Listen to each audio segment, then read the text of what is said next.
Hi guys, and welcome to part two. Sorry, not sure what happened there. Kind of a bit of technical difficulty, but yeah, thanks for sticking around. Good to have you back, of course. Yeah, hope you've enjoyed it. Hope you've grabbed yourself a beer. I've actually got a Heineken Zero as well. There I he got is. it. There he is. How are you, my friend? Yes, I needed that little break, to be fair, a little top up. We've had a good conversation so far and buzzing to get through. We've got a lot of questions left, and as always, it's going on longer than we anticipated, but we love talking ball. Questions. Questions are questions. We've got to do a service to everyone that's taken the time to, write into us. So we'll do our best. Sometimes these things take time. I want to say, from the bottom of my heart, sorry for mistaking Moonraker for 77. Of course, that's not the year. It's Don't beat yourself up, man. It's going to haunt me for the rest of my life. But it's done. You're live. It's done. Mistakes happen when you're live. It's fine. It's live TV. Walk on. It's live TV. I can't even remember.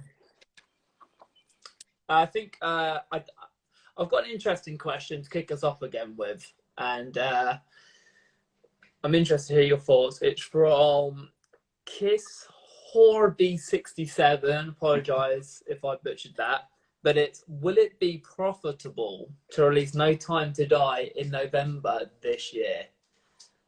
Okay. I think this year is going to be challenging for everyone, especially the entertainment, hospitality industry. I feel that COVID virus to one side, November is always fine, because we've seen over the years, in the fall, Bond films have released, typically release around that time. Diamonds was released in December. Quintessentially, Bond films have been a release in October time. So I don't think it's going to be an issue. Maybe now with COVID, will people want to go to cinemas? However, look, there's steps for people's safety and whatnot. Will they sell out places? Will there still be a 2 meter distance? It probably will be reduced by then, I'm sure. But I think it's a Bond film. People are going to want to see it. I do worry about the box office, and I think at the time when they announced that they were delaying it, there was a lot of kind of negative feedback that, they're doing it because the movie's not polished or it's not quite finished. But I think society has proven since then, actually no, it was 100% the right call, because no cinemas would have been open in April. So yeah. I still think in November we'll be on a kind of COVID hangover. I think there'll still be a reluctance to go to a screening and watch movies. I think we'll still be struggling to get those high, especially given the fact that Spectre and Skyfall did $1 billion at the box office each. I'm not sure No Time to Die will get to that level purely based on where we are. So for me personally, I'm a bit more pessimistic. You're a bit more skeptical, aren't you, about it? I mean, I think maybe it might be a bit of a chink in the armour, to be honest. There will be people out there that love Bonds, that want to see Bonds. You'll probably find that people, like the diehard fans, are always going to go. They'll go whether they're wearing some kind of PPE or whatever. They're going to go. We'll be there. Yeah. What you're probably absolutely what you're probably going to less see is kind of people that are more casual moviegoers that will want to go to watch a Bond film, but they'll go, do you know what? I don't really fancy going to the cinema at this moment in time, and that's sad. And yeah, you're right. And I think because of that, there's going to be a little bit of a little bit of chink in the armour, really, to that box office value. I think it's still going to smash things, but I don't think it. You're probably right. It probably won't be as big as Spectre. I just fear that, like, a lot of the countries now, wherever you're watching, I know it's the Americas now, which is the epicenter of this pandemic, and wishing everyone, all our fans over there, like a speedy kind of recovery from this, and I hope Yeah. it's not as drawn out as it has been for us European nations. But obviously for us, COVID's been life changing. It's been a time to take perspective, and with regards to the box office, there is no box office. A film came out in America 2 weeks ago. It was made on a Zoom call. It's like 20 quid to make, and it's made £6,000, and it's number one in the worldwide box office. That just shows you where we're at in society. Films, people don't want to go see films right now. People are still a bit worried. Yes, we're getting tired of social distancing, but we're not quite ready to embrace the cinema. Odeon and Cineworld, the two big chains where we're from, Kane, in England, they are ready to go again on the 4th of July. And I personally will go. I believe they're re-releasing The Empire Strikes Back to try and encourage people to go. That's where we're at in the box office right now. It's crazy. Yeah. Fast and Furious 9 or whatever one's been delayed. Everything, Mulan got delayed. Every big movie is still saying 2021. Bond is the only blockbuster from this summer to say it's going to come out this year still. Worries me. Does that mean that we're going to expect another delay? I mean, I really, from the bottom of my heart, hope not. I mean, I'd like to think, and I'm sure that people, producers will be doing it for the right reasons. But come on, they've just released artwork again with November. I don't know. It'll be a real shame. It'll be a real shame. I think I do worry we're going to get another delay. I wouldn't be surprised to see a delay. And if we do get a delay, then as long as people's health is taken into account first, then fair enough. But we all want to see this movie. I just worry the longer we go without seeing this movie, the more spoilers are going to come out, as we've seen so far, whether they're true or not. But the rumors are there. I think you're right. I mean, not even just the spoilers. Like, I feel that, like, when we had our original April date, well, not our original, but when we had our April date, it kind of felt like, when we had the release of the trailer, I was watching the trailer as you were, and as many of the guys watching now are, watching that trailer so many times a day, like, and I just feel like the longer it goes on, it kind of feels like the film you've seen the trailer so much, but it's never actually coming out. And I think that's a real worry. Health and safety aside, that comes first. And I think that, well, I know that producers will look at the box office numbers, and as you've highlighted, there will be a worry about that, and they have to take that into account. I just hope that they stick with November, because I'm very confident that the Bond film, well, I know, as everyone does, the Bond films aren't like any other film franchise. They will go. They make it. People will go. Even if they have to be cut, if they're in a deep sea diver's outfit, people will go to watch a Bond film at the cinema. Yeah, 100%. And like, it's currently in the UK, it's a November 12 release date, which I'm more than happy with. It's the day after my birthday, and I'm psyched to go watch the movie. And after being so close in April, and then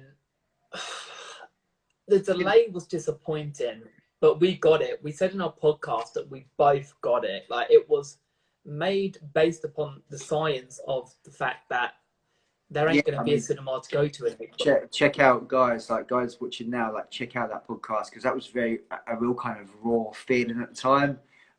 Both of us were very kind of harboring a lot of emotions. The fact that, like, we were annoyed, sort of upset, like we'd paid, like we'd put time of our jobs, and we sort of, set up the day of how it would be. But we understood why, and we totally understood why. Because we want people to go along and to be themselves and get lost in a Bond film, and we don't want them to be worrying. And you know what? With everything that's going on in the world, when this film comes out, it's going to be the perfect remedy for escapism. And I think it would remedy a lot of people's worries. Yeah. we need a Bond film more than ever right now. We Yeah, need to have escapism. yeah, Slight spoiler alert. I'm pretty sure this isn't legit, but someone said to me, "Do you think the film centers on a virus plot?" And I thought, as if it does, Jesus, like, could you imagine if it yeah. centers on a virus plot and we've been, we've just been through lockdown, it will hit people extra hard. So, Well, this is a thing. that's, There's a lot to suggest. Obviously, it looks like Rami Malek's character is a scientist. You know, Safin is a scientist. You know, that's even on the cusp of human cloning and that kind of thing. Look, you know, that's not. I mean, that might have been one of the reasons why actually that they've pushed it back, because it's just too close to home. I think by the time it comes around to November, I think people would be able to kind of not find virus related material funny in any way, but I feel that people will be more resilient to the fact that, you know, we can get back to normality. The world needs to get back to normality. You know, I really feel that. You can tell by kind of going a little bit off topic, but kind of real, because Bond is about capturing, as it always does. Every Bond film, it captures in its the you know, the culture and what's happening in the current time. But yeah. you know, it's going to serve up that escapism, and I just hope it's a good escapism, and it's not something we come out going, I hate the real world and I hate Bond. Yeah, I don't want to talk about spoilers because we can never hate Bond, as you know.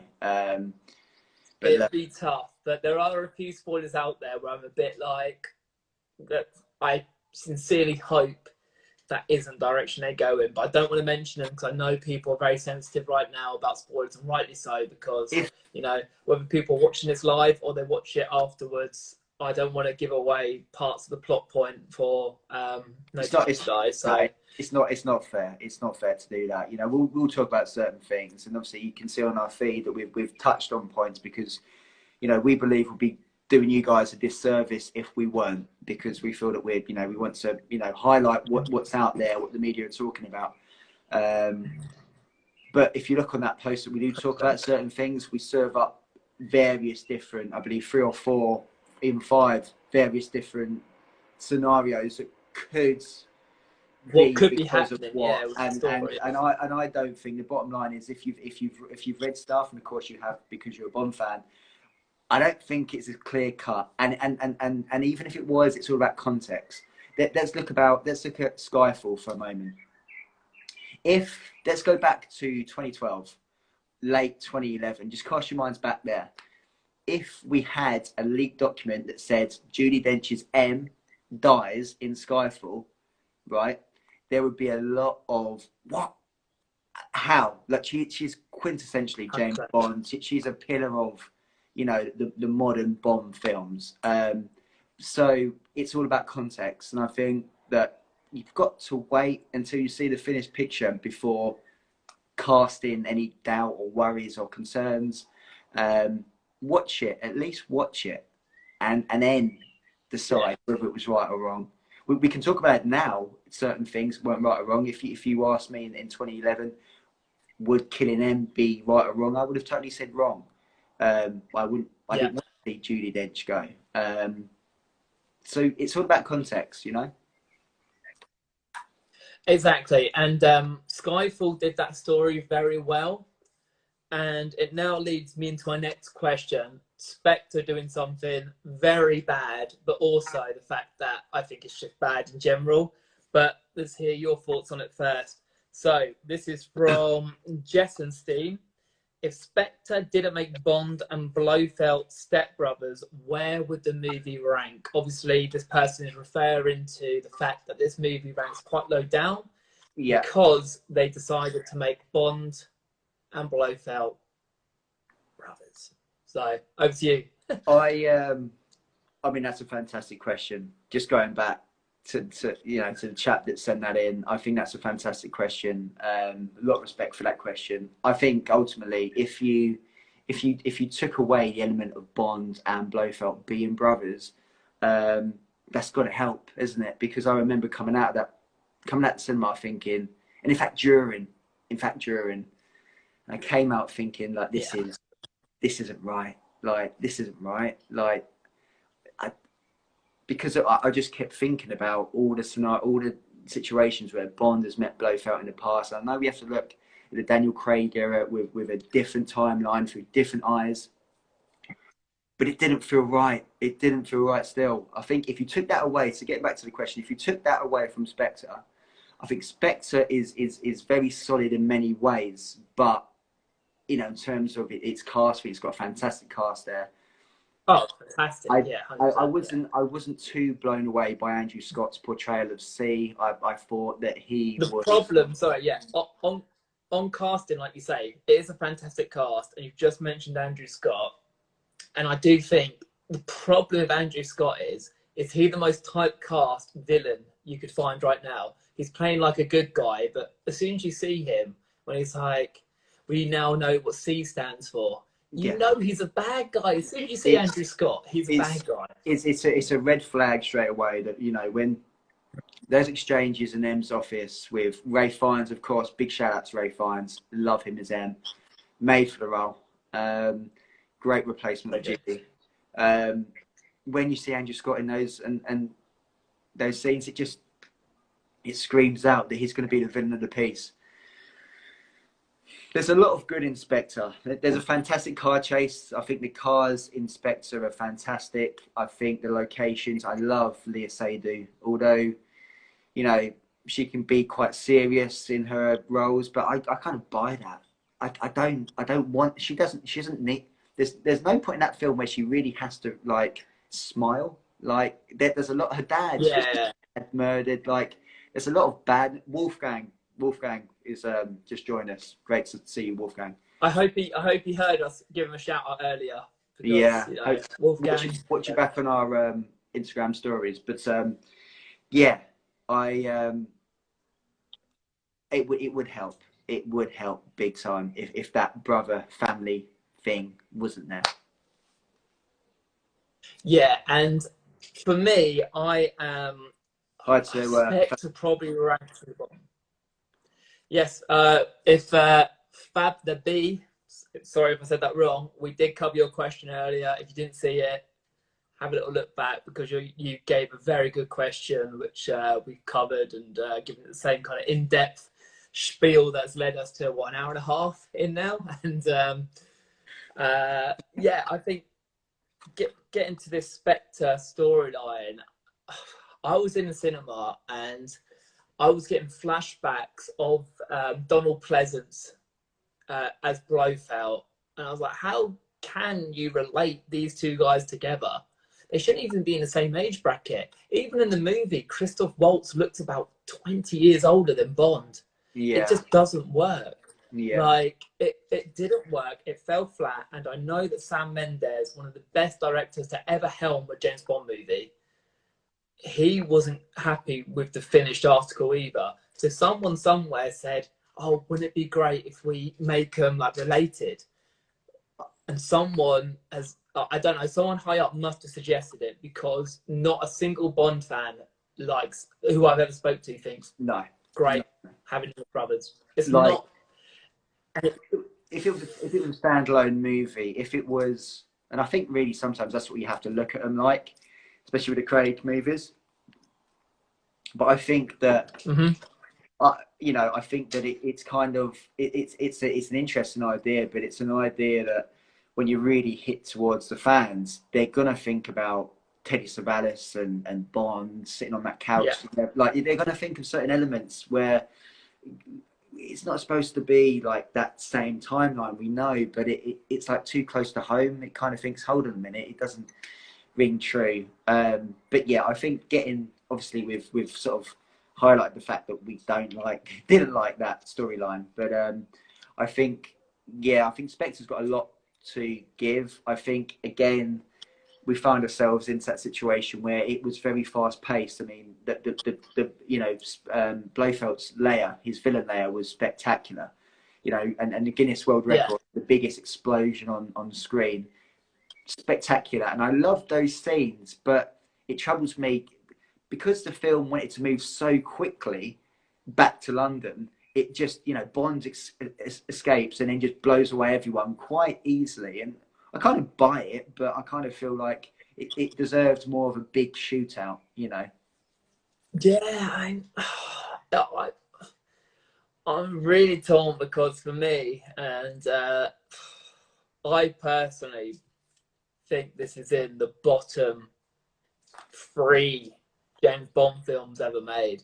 And I don't want to cover what my bottom three are because we want to save that for another like chat. But Yeah, I just don't feel. I feel like the story alone is disrespect to both characters, Blofeld and Bond. I feel like these two guys don't need to have this extra emotional connection to make it feel, oh, this is amazing. I almost feel like at the minute, and again, this comes back to the modern rumours on Bond, they're almost getting to this point where they're looking at other franchises and they're seeing like Tony Stark in the Avengers series sacrificing himself to save the rest of the Avengers and save the world. But they almost take ideas from, oh yeah, that's really good because at the minute that's like really controversial, or like, and I think that's natural. I think from a movie making point of view, I think that's natural, and I think they have to do that. But I can't see how, as I keep saying, although the Daniel Craig films are a separate timeline, and you must look at them, I always, to try and explain it to people, I always say, look at them as Bond, especially when he has his DB5. Look at it as, yeah, that's James Bond, but look at it from, this is a separate agent, you know, this isn't our previous timeline. But to make that kind of family connection, it kind of was a little bit, it felt too box office and too dramatized, and it didn't really go to the roots of what didn't land. And whether, if it had been written better, maybe, but for me personally, there's no way they could write it that would ever make that land. But maybe if they had given it a bit more consideration and cast it better. I mean, I love Christoph Waltz. Christoph Waltz is one of the Hollywood's bestest actors currently. I love Christoph Waltz. I mean, Django Unchained, Glorious Bastards. He is got a lot of reaction. There's a lot of love for Christoph Waltz on the channel right now. Of course, because he's one of the best villains ever created in cinema. I mean, in Glorious Bastards, he scares the shit out of me every time I see him. Like, he is...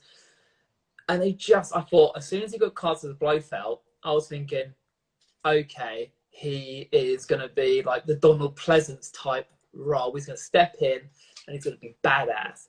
Yeah. Instead, all I got was, goodbye, James Bond. And I'm like, I think the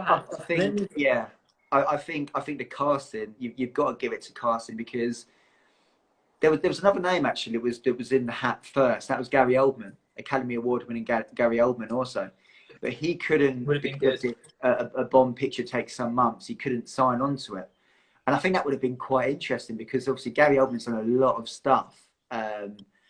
He's played in, his biggest role is playing Winston Churchill, and he done it phenomenally. And I do feel that he would have done that role justice.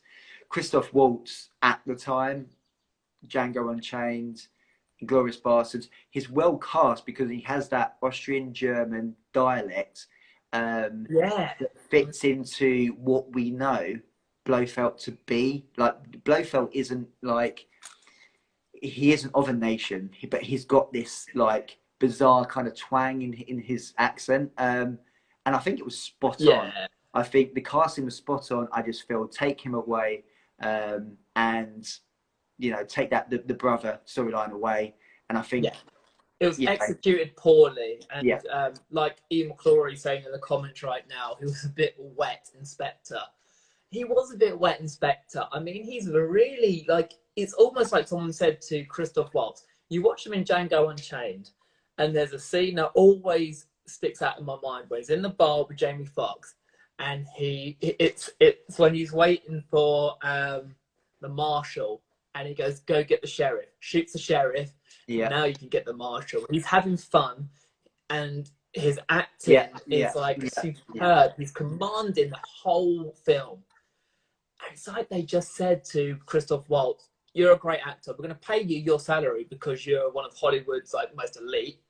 But can you like dumb it down a little bit? Can you make it just so you're I, beige? He's very I, beige. I think he is very based, and I think, to be honest with you, I think that was a combination of producers, as you say, and I think that that in essence it's supposed to be like Blofeld is supposed to be quite like, he's not supposed to get himself too overexcited and too animated because he's in charge, right? And he's, you know, he doesn't feel a threat from Bond. So I think that's right. But I feel that there should have been like a next level element to his performance that would have just taken it a little bit higher. You know, when the stakes are, you know, when the stakes were higher. But unfortunately, we didn't see that. And I think, well, Waltz himself has said that he wasn't happy with his portrayal, and hopefully, with you know, No Time to Die, that he gets to, from what we've seen, that there looks to be a little bit more of a emotion about it, doesn't it?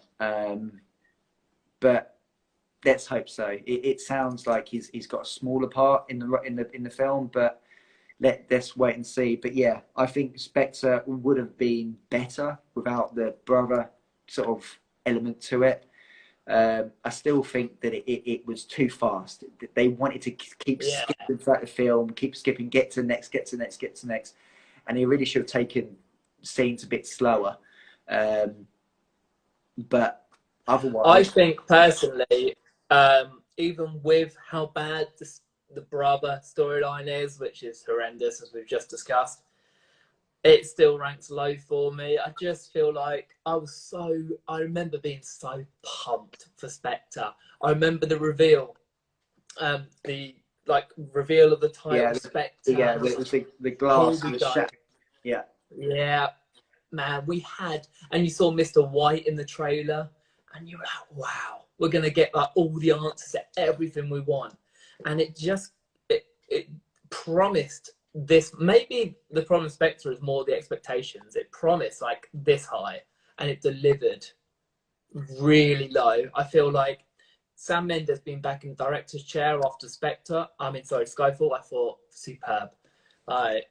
This is brilliant. We've got a bit of what I thought was interesting is kind of when we saw the release of 1917 that done fantastically well, Sam Mendes. The advertisement, the promo for that film said from the director of Skyfall, and it never mentioned from the director of Skyfall and Spectre, Sam Mendes. He's not happy with Spectre. He's not happy. He has gone on record and said he mentioned that himself, hasn't he? He wasn't happy with that. Which someone is a shame, somewhere messed up. We don't get. It's not the director's fault. Yeah, and it's not. I mean, it was 3 years, wasn't it, in the making, Spectre? But you know, we wait quite a while, of course. Now 5 going on 6, so we wait quite a while to our Bond films. So when they come, you want them to be. Well, you at least want the director to go, I'm very happy with this, you know, because I don't mind waiting if they're, you know, pushing out what they need to push out. Which kind of draws us on to... I feel like Spectre was marred with... sorry, mate. I just feel like Spectre was marred with a lot of issues because there's got to be a reason that the director says he wasn't happy, and then the star, Daniel Craig, comes out and says, I'd rather slit my wrists than play James Bond again. There must have been something that people weren't happy with in that movie, and it comes across because the movie doesn't deliver on what it promised. It's great to see there are high points to it. I like Mr. White being back. I love Mr. White. I think he's one of the few people that survived the Quantum of Solace massacre that was the James Bond franchise. I really like Daniel Craig in it. I think he's matured even further, and I feel like he's comfortable in the role. The fashion's great, and I like that Q's involved, but it just fails on so many basic filmmaking points. It doesn't deliver on developing a cohesive story that, as an audience member, I believe, and taking away my allegiance as like a Bond fan, it just didn't have this. It's really hard to put your finger on it, but like it just did. I barely watched Spectre since it's been out because I can't bring myself to watch it. It's it, like I said, it's bottom three for me. It's such a shame because I had such high hopes with Sam Yeah, Mendes. And there's a lot of shining lights to it. I think that the opening of Spectre is one of the best openings in the franchise. yeah, we got the Got, gun barrel back as well, which I enjoyed. I should put that in yeah, my list of I things I think enjoyed. I think that was fantastic. I think the Bond girls in it were very well cast, Yeah. um, which is great. The cars, locations, I'm very happy with. But yeah, I think there was some work to be done on Spectre, and of course, as we get to our Spectre review in some time, we'll obviously talk more detail. But kind of going on to our next question, and we've got a question from Adam Gilbo, who wants some kind of reassurances here. He wants us to help him out. I don't know whether you guys can help him out as well, actually, because it's something that like some people do find a little bit clunky, because it is quite clunky in places. He wants to know about Mathis. Obviously, Mathis, the star of Casino Royale and Quantum of Solace. Was he a double agent or not? I mean, I think it's quite easy, but I can see where he's coming from. Let's discuss. Was he good or was he bad? I see where Adam's coming from. I think Quantum is in a similar bracket to Spectre, so you can probably start working out my bottom three. Start talking about these movies. Quantum, again, such high hopes after Casino Royale. Let's deliver a sequel 20 minutes after the previous Bond movie. Yeah. And Mathis, it's almost like an oversight from, I think it's Mark Foster's the director of Quantum. Yeah. Good director. He's done some good films. And I'm not going to put the blame solely on his door, because there was the writer's strike of 2008, which was, I remember going to the cinema in 2008. Kind of famously, Daniel Craig was actually writing his own, scripts, his own dialogue for Bond, and that's why there was so little dialogue in the movie, because actually Daniel Craig and other cast members actually were coming up with what they believe their characters to say, which sounds absolutely chaotic. There was no exposition or anything. There was no kind of the story is clunky, like you said. It's so clunky because, and having seen Mark Foster, I mean, to name a movie, World War Z, really good movie. Bit of a flat ending, but a really good movie overall. So he can do action thrillers with big stars. And so I don't want to blame him for the clunky nature of Quantum. And yeah, to have your actors, like you say, going out on set and not knowing their lines, have to write them. Yeah, there's some great parts of Quantum, but getting back onto Mathis, I think that Mathis, was definitely a good guy in it. Le Chiffre had called him out as being the double agent. Your contact Mathis is also a friend of mine. That was just to get push Bond off the scent, wasn't it? That actually Get away from Vesper, was the actual friend of his.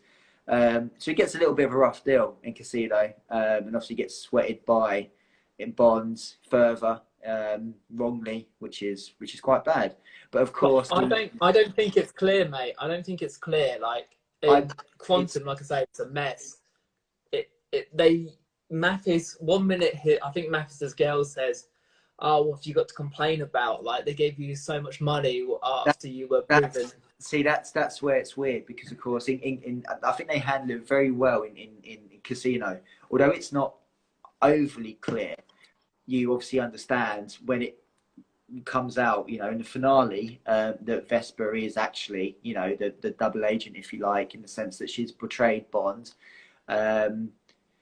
But when it comes to Quantum, there is those scenes that don't do the character very much justice, because you're kind of led to, it gives an air of doubt, doesn't it? But I think it's quite a sad demise for the character. I think that sort of Bond having to dump him in a dumpster and make him look like just he'd been mugged and then killed. Yeah, I know that. But he does say, like, I like that he says he wouldn't mind. That's like, been he's like today. Mathis, obviously, in the book, is a huge character in Casino Royale in the book. He's French intelligence again. And yeah, I just feel like for a lot of fans, it's not quite clear because if you're not familiar with Casino, the fact that at the end of Casino, Bond says when he realizes Vesper was the actual double agent, he says the bitch is dead, and it doesn't mean that he's innocent. It just means that she did it. So he's like, he's not trusting anyone. And I think M dropped a line like, so you don't trust anyone anymore. And he goes, and she's like, you've learnt your lesson then. And it's really cold, and it's a good line. And then I just feel like in Quantum, they get lost in the story of like actually explaining what Mathis's role is in it. Mathis should almost be playing like a father figure to Bond at this point, as like, I've seen what you've lost, and he should be more, how do I put it? Like, Mathis should be more impactful as a character if they'd written it, if they had the chance to write it and the writer strike wasn't on. Mathis should be a guy that's almost playing the father figure to Bond in this. Like, you've lost someone, but you can come back from it, and that should be the drive. And when Mathis dies, it should hit Bond hard because he's like, this is one of the few guys I let close.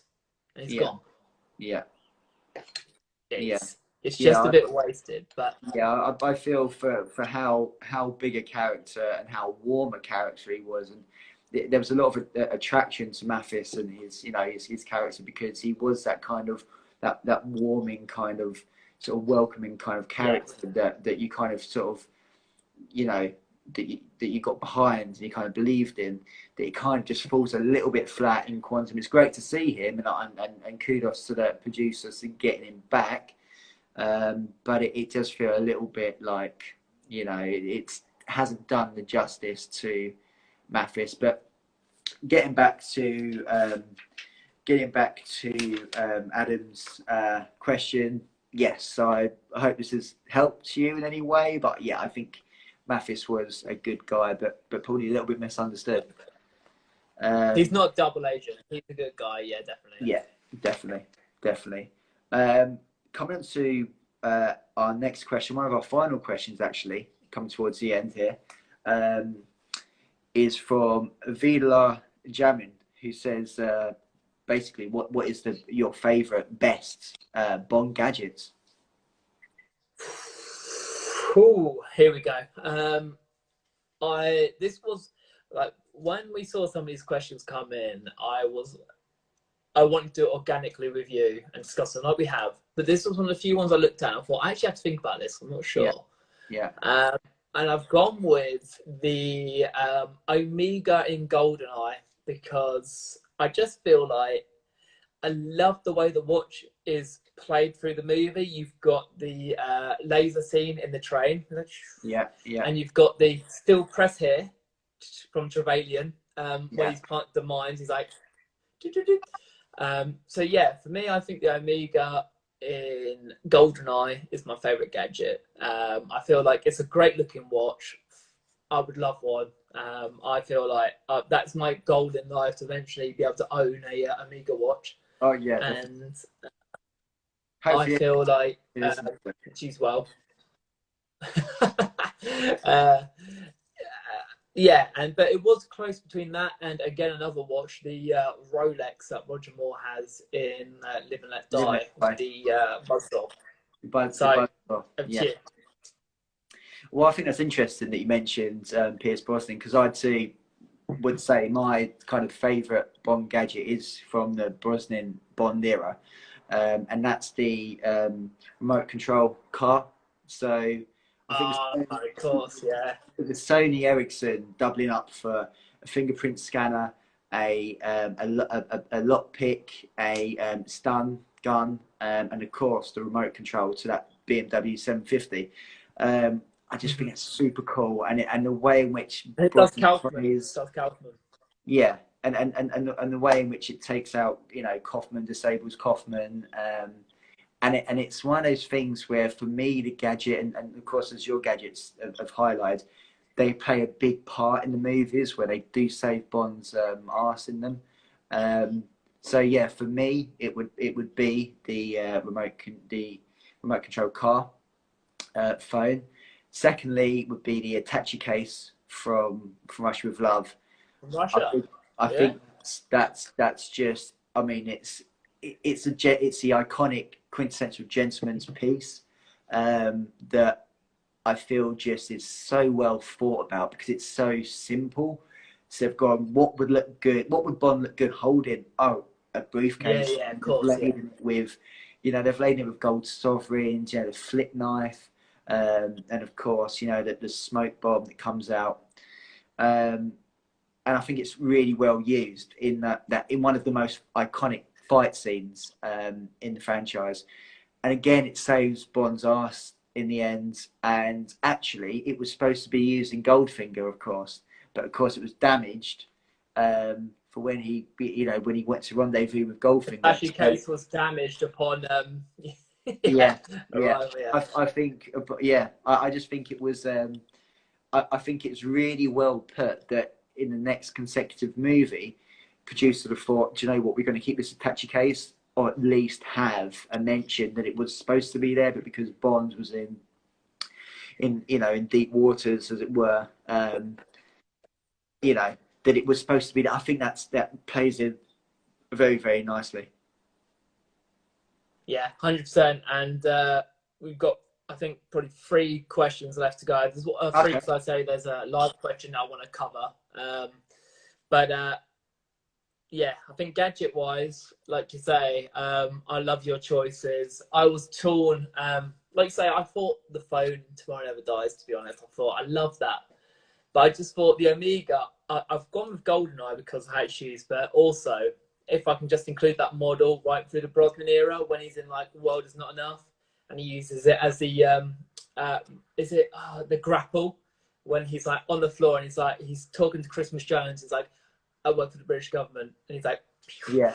and then he Yeah. flies off into the classic. I It's, love it. I mean, it's interesting though, isn't it, that because we had a poll, didn't we, about like the best Bond gadgets, the Bonds have the best gadgets, and Moore and Brosnan both shone on that. So it's interesting that our picks are based on Brosnan and Bond, Moore and Brosnan's Bonds, which is quite interesting. Of course, I think with I think that's so.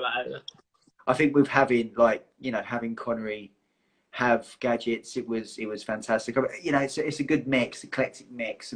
We see less of them, obviously now, but they're still there, and hopefully we get to see more. But getting actually back onto a side note of gadgets, They don't go into that there's anymore, what's right. apparently.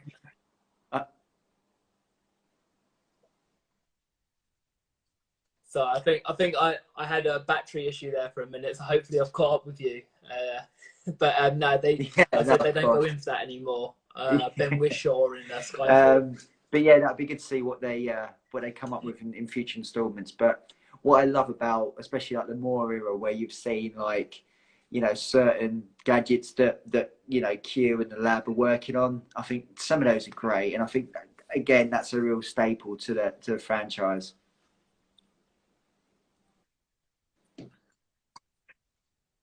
Absolutely. So a couple of questions left to go that we picked out from the questions we had in. And again, thank you so much for taking the time to send these questions in. It's been great fun.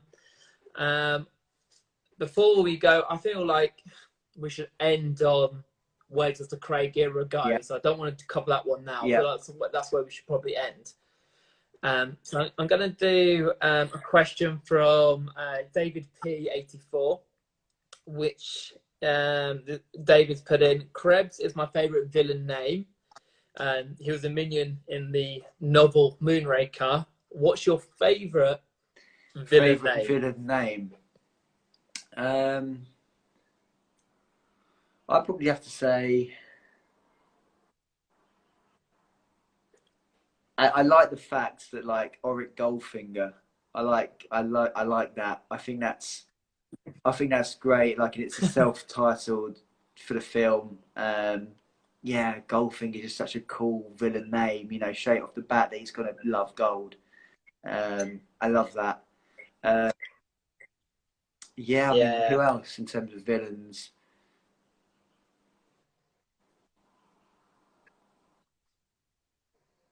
You tell me first before I go with my one, so you have another stab at it. I think I probably would go with that. Really, I think I would go with Goldfinger, because it just tees up, like it explains why he loves everything gold, and he has that fascination with Fork Knox is gold. Um, I mean, sure, you've got, like Max Zori, Yeah. who's very powerful, very villainous name. Doctor No. Um, yeah, I have to go with Goldfinger, I think.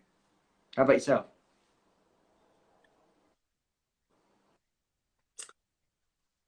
So, firstly, love the knowledge on the Moonraker book. Krebs is a great character. Probably my favourite Bond novel, actually. So, I'm glad that got a little shout out. With regards to my favourite villain name, you've already named it. I think Yeah, Max Zorin just sounds, and it's probably because Christopher Walken as well, because he's so freaking good. Um, he can yeah, well, Max Zorin. That's my villain name. I just feel like it's yeah, just like sharp. he commands it well. Like I think it's Yeah, it's just cool, isn't yeah, it? It's like quite yeah. cool.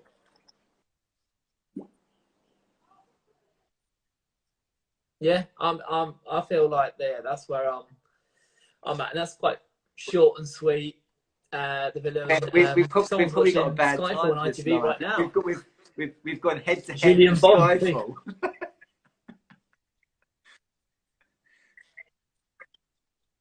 Yeah, 20. Well, probably Yeah, one of the best Bond movies yeah, ever made. it's definitely What in we're top five, thinking. that's for sure.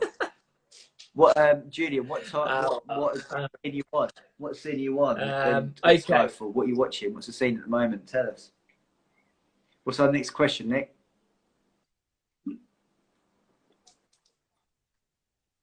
so I feel like we should probably there's two. It, there's two that I've still got that we had come in that I want to kind of cover. So, firstly, and these are quite similar questions, and one is from Robert Zoid, and they both go about a roundabout way of asking the same question. So, what we're hearing is one, where do the producers want to take the character? And No Time to Die is the finale of the Craig story arc. How the franchise with 126 onwards? So I feel like they're similar questions. So where over to you? I think I think what it will have to do. I think we'll have to almost do like a.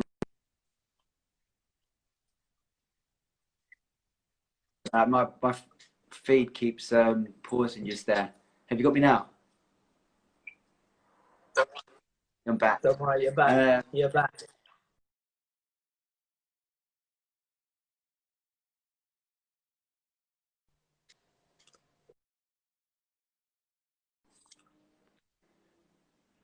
I'm back. Sorry, yeah, no, I'm just holding a second. Yeah, Lost you again there, mate. You good? They don't want you to talk about yeah, no, the future of yeah. Bond, mate. They're Barbara's cutting listening you to me out. now. Barbara Rockley's listening to me right now. Um, so, but, Cut yeah, them. basically, I think in terms of how they're going to have to play it is the fact that they're going to have to kind of reset Bond. I think they're going to have to. I think they're going to have to go back to kind of basics, really.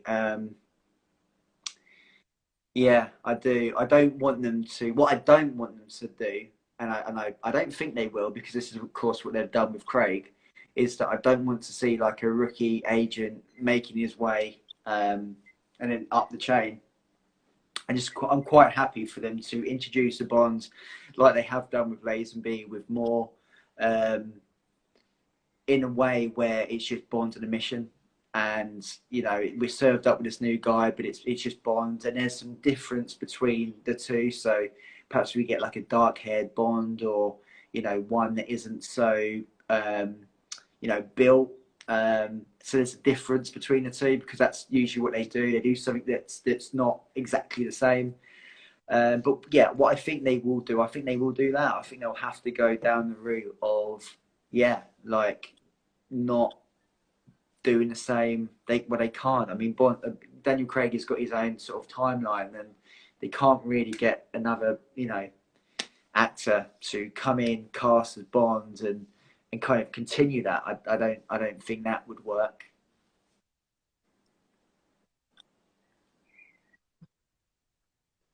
Oh, I loved actually. Just I'm gonna start this on my answer to that question as well. From what Fab the Bee has said here, what do you think about setting the new Bond in the 50s or 60s? Which I always thought I'd be against it, but when we were talking about our director of choice, Christopher Nolan, I feel like Nolan would have done Nolan could do a period piece quite well. Like he could do a isolated. We're in the 60s. This is James Bond, and I feel like he would love to pay homage to the Bond series by doing that. But yeah, where we go after Craig, it like you say, mate, it is. Look, see, a lot of people are loving this idea of a 60s Bond, and I love the idea, but I don't know how to make it work within the context of this franchise. I don't think so. I mean, I like the romance of it. I love the 60s Bond, 60s, 70s Bond. I love that. But if I want to see that again, I'll revisit Connery and Moore's films.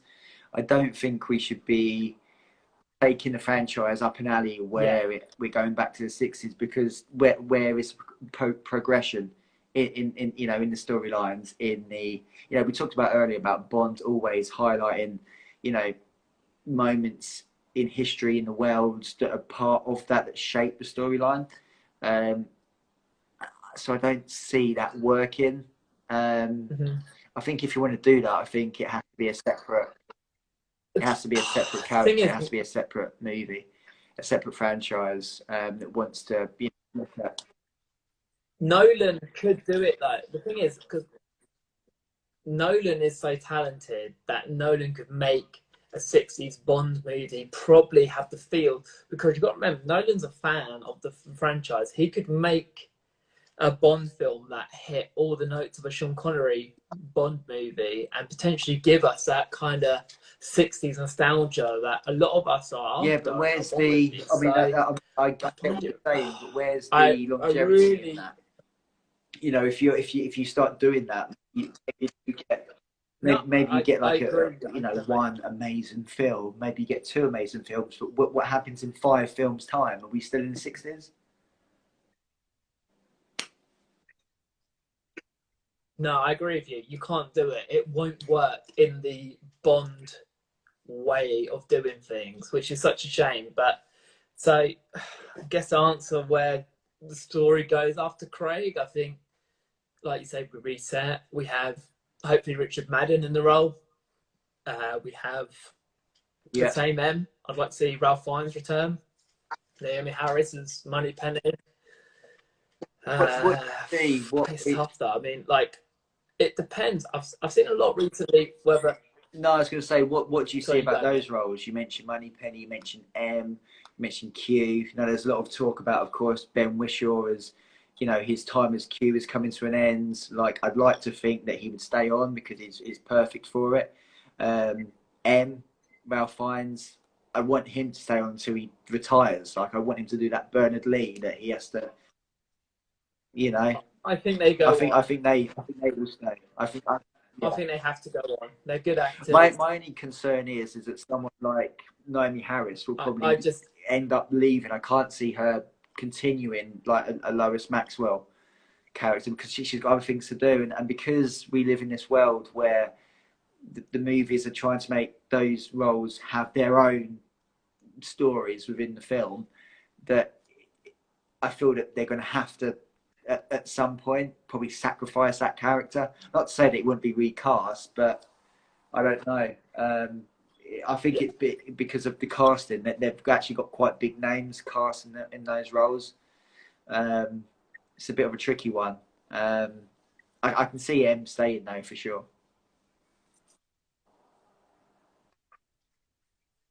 Oh, I hope Ralph stays on because, and I like to say, I hope Ralph stays on. I hope Naomi Harris stays on. I hope Ben Whishaw stays on. But it's their call at the end of the day what they decide to do. But I just feel like to wrap kind of things up with a final question I had in mind, because I want to kind of finish on something that's a burning topic on a lot of Bond fans' lips right now. And talking about the character, in an ideal world, we go back to Richard Madden being a standalone agent, standalone movie, done.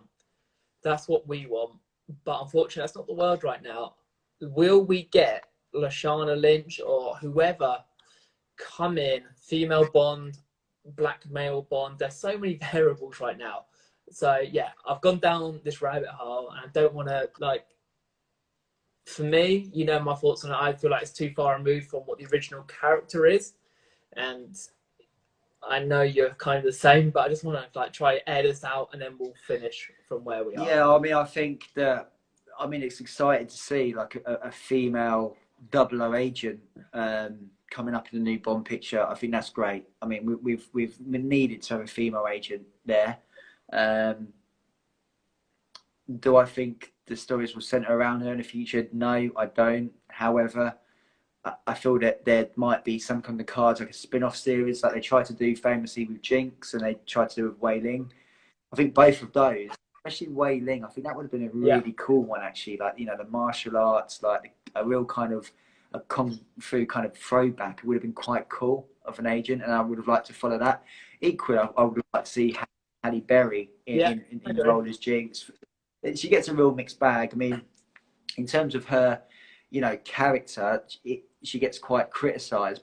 But if you ever see like a top 5 list of Bond actresses, Bond girl actresses, she's always, of course, in that top 5 because of who she is, and I think rightly so.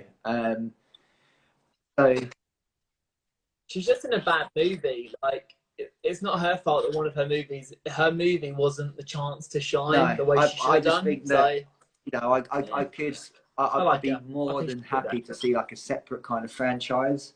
But yeah, I hope they don't focus on these characters, you know, in the mainstream movies. You know, that must be a male Bond. You know, that is James Bond. That's not, you know, let's make no mistake. You know, it's a male role. And I don't think the do not meddle with the modern audiences, you know, modern cinema audiences want to see like a female in a James Bond role, because, you know, I feel that, you know, why do that? Let's create something new. Let's explore something new. You know, let's create our own franchise, you know, based on a female, you know, super spy. You know, and let's have a strong female, you know, role.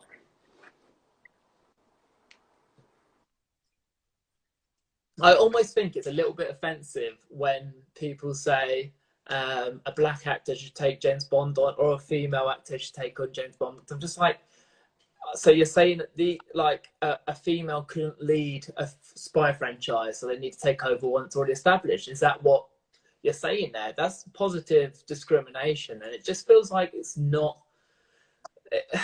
Like, you're almost saying that you can't lead your own franchise, so why not take this one? Whereas we all know there's so many. Idris Elba could lead his own frigging spy franchise on his own. He's one of the best actors out there right now.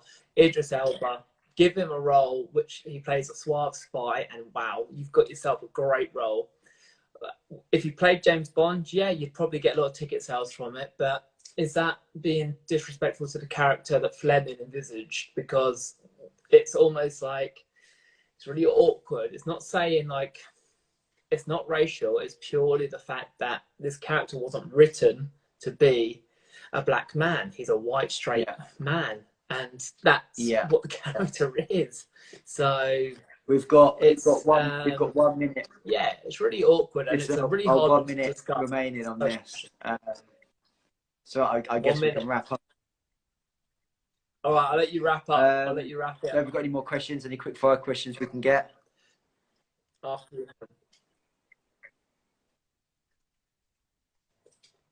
We've had loads from the audience. I feel like we needed more time, but we haven't got it. So from me, I'm just going to say thank you so much, everyone, for sending your questions in and your continued support. Love every one of you. Thank you so much. Likewise, like, thanks so much for watching and